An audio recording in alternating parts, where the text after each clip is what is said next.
Change practitioners all know about best practices. Articulating the return on investment, having that great 90-second elevator speech, having all of your change communications plotted out on a phase-by-phase basis for your change. What often gets overlooked is how individuals and groups are going to interpret the change.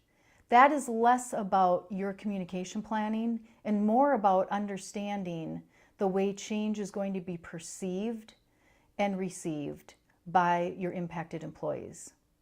Missing that level of interpretation means that your change program will likely stumble or perhaps even fail. Let me give you a real-life example from my time in change management.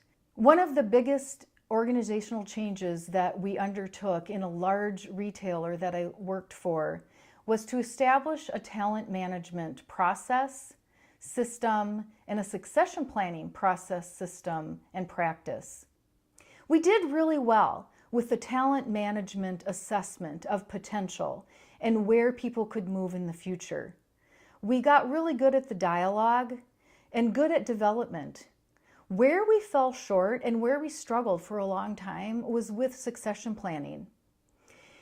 What we did not really understand about our executive team was their interpretation of having a successor meant to them personally that they might be at risk of losing their job. Once we understood that that's how they were interpreting this change, we were able to recast that fear and help them understand that what was happening was, as leaders, they were fulfilling a very serious responsibility to be developing somebody for the future. Once we were able to convey that, we were able to have buy-in for our succession planning process and move to that important practice within the organization.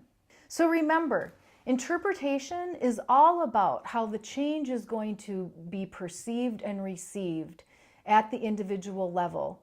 So make sure that you account for that kind of thinking and planning and dialogue when you're doing your other standard change management communications planning.